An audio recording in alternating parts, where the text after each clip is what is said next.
नमस्कार प्रिय दर्शकों, हमारे चैनल स्टोरी टाइम्स में हिंदू धर्म जगत के 18 महत्वपूर्ण पुराण, 4 वेद, सनातन धर्म और पुरानी कथाओं में स्वागत है। आज का शीर्षक है कीचक वध। एक दिन महारानी सुदेशना का भाई कीचक महल में आया तो उसने द्रौपदी को देखकर पूछा कि यह कौन सी राजकुमारी है। सुदेवना अपने भाई के बारे में यह अच्छी तरह जानती थी कि वह बहुकामुक है, इसलिए उसने उसे टालते हुए कहा कि यह तो मेरी साधारण दासी है।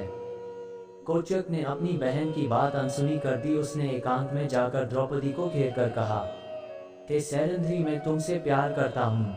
मेरी इच्छा यही है कि तुम मुझसे शादी कर लो। हाय राम, आप एक महान सेनापति होकर एक दासी के बारे में ऐसा सोचना भी पाप है। द्रौपदी के साथ उस समय तो कीचक ने अधिक बात न की, किंतु उसका मन अंदर से यही कर रहा था कि मैं तुझे पाकर ही रहूंगा। इससे अपनी बहन के पास जाकर वह रोने लगा और पांव में गिरकर कहने लगा, देखो बहन, एक बार मुझे इस दासी के साथ आनंद करवा दो, नहीं तो मर जाऊंगा। अपने भाई की यह दयनीय हालत देखकर महारानी को दया आ गई। उसने कीचक से कहा कि मैं कभी रात को चीज लाने के बहाने से उसे तुम्हारे महल में भेज दूंगी, बस अपने को खुश कर लेना। कीचक राजा विराट का माला था और सेनापति भी, इसलिए उसे इन महलों में हर बात को छूट थी। जैसे ही सैरंध्री रात्रि के समय उसके पास अकेली आई तो उसने पकड़ लिया, नहीं नहीं, भगवान के लिए मुझे छोड़ दो, यदि किसी ने देख लिया तो बदनामी होगी। द्रौपदी अपनी लाज बचाने के लिए उसके आगे हाथ जोड़ने लगी।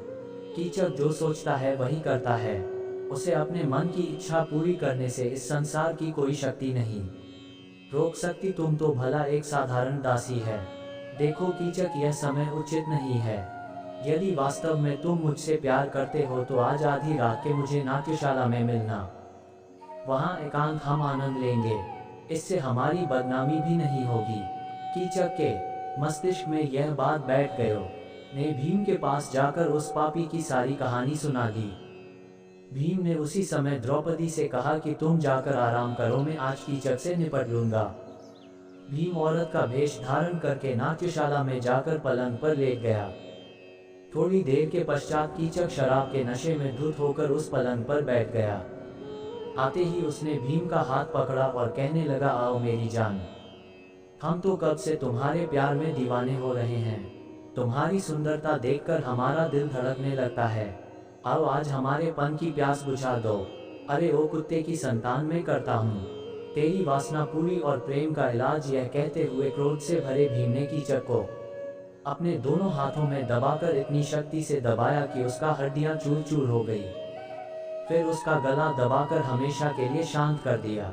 सुबह उठते ही यह बात चारों ओर फैल गई कि कीचक मारा गया। नगरवासी तो पहले से उसके आतंक से दुखी थे। उन्होंने कीचक की मृत्यु पर भगवान को बहुत बहुत धन्यवाद किया। सबके मुंह पर यही शब्द, धरती पर से पाप का बोझ कम हुआ। दोस्तों, कहानी अच्छी लगी तो सब्सक्राइब कर दें और नेक्स्ट वीडियो के लिए बेल आइकन को दबा दें। धन्यवाद।